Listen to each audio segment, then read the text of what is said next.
કેમ છો લલાઓ? અગાઉનો વિડીયો તમે જોઈ લીધો હશે. આજે આપણે સ્વાધ્યાય 2.1 જોવાના છીએ અને પરીક્ષાની અંદર આમાંથી પ્રશ્ન 100% પૂછાય છે. એક એટલે આપણો 1 ગુણ પાક્કો છે. ઓકે, તો વિડીયોને એન્ડ સુધી જોવાનો છે. ચલો, તો શરૂઆત કરતા પહેલા થોડી બેઝિક આની હું થિયરી પણ સમજાવી દઈશ.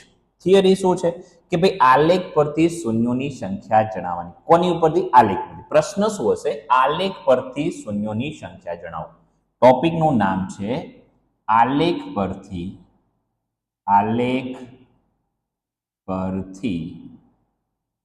શૂન્યોની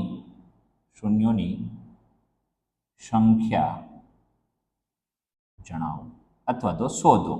ઓકે, આપણને પરીક્ષાની અંદર એક આલેખ આપેલો હશે અને એ આલેખ ઉપરથી આપણને શૂન્યોની સંખ્યા શોધવાની છે.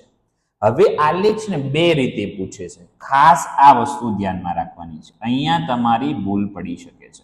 તો આલેખ આપણને બે રીતે પૂછે. કઈ બે રીતે? તો કાં તો આપણને આલેખ p of x બરાબર y આવો આલેખ આપી દીધો હોય, p of x નો આલેખ આપ્યો હોય, કાં તો આપણને આલેખ p of y નો આપ્યો હોય. આ ખાસ જોવાનું કે આલેખ કોનો આપ્યો છે. જો આલેખ p of x નો હોય તો x અક્ષને કેટલી વાર છેદે? આલેખ x અક્ષને કેટલી વાર છેદે છે? આલેખ શું જોવાનું? આલેખ x અક્ષને કેટલી વાર છેદે છે? x અક્ષને કેટલી વાર છેદે છે, આ વસ્તુ જોવાની કે આલેખ જે છે એક x અક્ષને કેટલી વાર છે, એટલા શૂન્યોની સંખ્યા થશે. તેટલા શૂન્યોની સંખ્યા હોય તેટલા શૂન્યો મળે. તો સિમ્પલ વસ્તુ જોઈશું કે આલેખ જે છે એ p of x આપ્યો છે, તો જોઈશું કે x વાળી લાઈન છે એને કેટલી વાર છેદે છે. જેટલી વાર છેદે એટલા શૂન્યો મળે.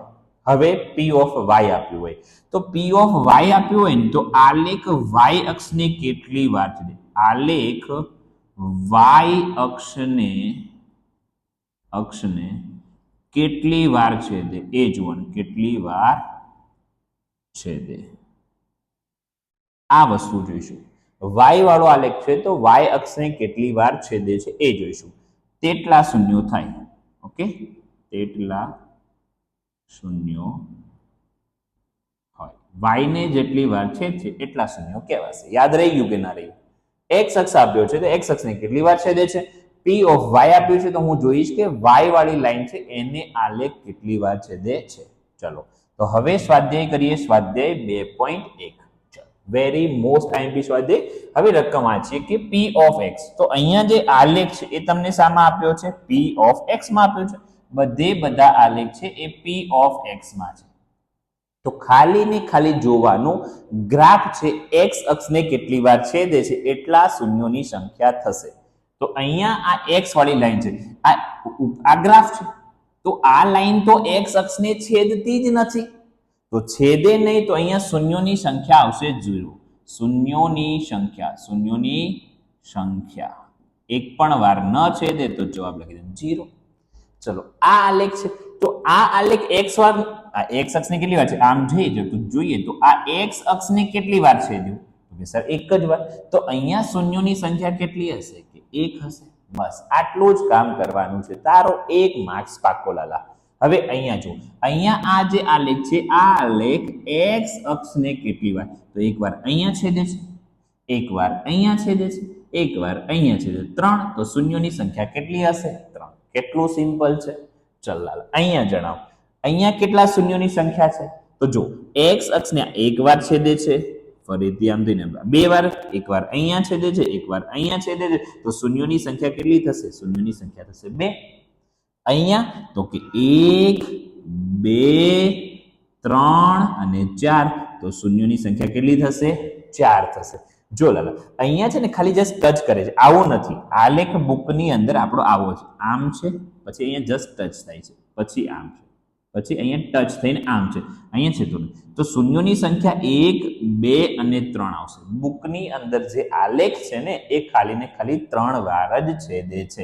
તો તો અહીંયા શૂન્યોની સંખ્યા કેટલી થશે 3. આ નથી ગણવાનો, આ થોડું આલેખમાં મિસ્ટેક થઈ ગઈ છે. ઓકે, ક્લિયર વસ્તુ? તો આટલી વસ્તુ જોઈ લો.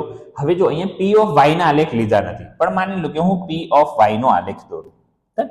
માની લો કે આપણે એક આલેખ દોરીએ છીએ પી ઓફ વાય નો. આ એક્સ વાય, આ આપણું છે એક્સ અક્ષ, અને આલેખ આપણને આપ્યો છે પી ઓફ વાય બરાબર એક્સ નો. અને આવું કંઈક આપી દેશે આલેખની અંદર આવી રીતે. તો અહીંયા મને શૂન્યોની સંખ્યા જણાવો તો કેટલા શૂન્યો થશે અહીંયા?